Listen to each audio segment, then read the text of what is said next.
Hello મિત્રો, તો આજે હું ક્રોસ સેટનો બીજો સ્ટેપ બતાવીશ કે બીજા સ્ટેપમાં આપણે કઈ રીતે આગળ વધવાનું. તો આપણે એક રાઉન્ડ બનાવીશું, પછી આગળનો સ્ટેપ હું તમને કહીશ.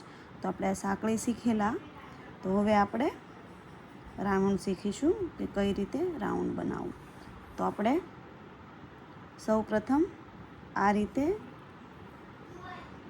ગાંઠ મારીશું અને પછી આપણે સાંકળી લઈશું. તો આ રીતે આપણે સાંકળી લઈશું. આપણે 6 ટાઈમ કાઉન્ટ કરવાનું છે. 1 2 3 4 5 ને આ 6. હવે આપણે આ જ રીતે પહેલી જે સાંકળી કરેલી ને એમાં આપણે આ રીતે નાખવાનું છે અને આમ આ રીતે રાઉન્ડ કરવાનું છે. તો રાઉન્ડ કરી અને પછી આપણે 2 સાંકળી લેવાની. આ રીતે 2 સાંકળી લઈ અને પાછું આપણે આ રીતે આટી મારી અને પાછું આ સર્કલમાં સૂયાને નાખી અને પાછી એક આટી લેવાની છે બહારની તરફથી.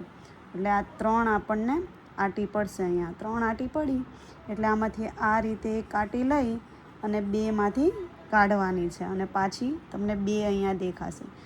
2 દેખાણી એમાંથી પાછી એક આટી લઈ અને આ રીતે બીજી વાર કાઢવાની છે. તો આ રીતે આપણે પાછું કન્ટિન્યુ કરશું. આ રીતે સૂયો નાખી અમે આટી લઈ અને આ સર્કલમાં નાખવાની અને પાછું સર્કલમાંથી બહારની સાઈડથી આ રીતે આટી લઈ અને આ રીતે સર્કલમાંથી પાછું કાઢવાનું છે. એટલે અહીંયા 3 આવી ગયા. 3 આટીમાંથી આપણે એક આટી લઈ અને 2માંથી કાઢવાનું અને પાછું બીજી વાર 2માંથી કાઢવાનું છે. એટલે આ રીતે આપણું આ તૈયાર થશે સર્કલ. અને આ રીતે જ આપણે કન્ટિન્યુ કરવાનું છે. અને હંમેશા દોરાને ટાઈટ રાખવાના છે, ઊનને, તો જ આપણી આ ટાઈટ બનશે સર્કલ. તો આ રીતે આપણે સર્કલ બનાવવાનું છે અને આમ ટાઈટ કરતું જવાનું છે. તમે જોઈ શકો છો આપણું સર્કલ બનીને રેડી થવા જ આવ્યું છે.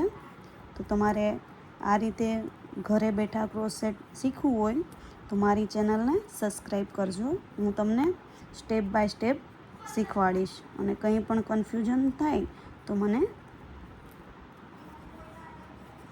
કોમેન્ટ કરજો. તો આ રીતે આપણું સર્કલ બનીને રેડી થાય છે. તો આ રીતે આપણું સર્કલ બની ગયું છે. હવે જે પહેલું જ આપણે આટી લીધેલી ને એમાં આપણે આ રીતે અહીંયાથી આ રીતે સૂયાને નાખી અને પાછું આ રીતે કરવાનું. એટલે આપણું આ સર્કલ બનીને રેડી થયું છે. તમને મારો વિડીયો ગમ્યો હોય તો વિડીયોને લાઈક કરજો અને પૂરો જોજો, તો જ તમને ખ્યાલ આવશે કે કઈ રીતે આપણે આ સર્કલ બન્યું. Thank you.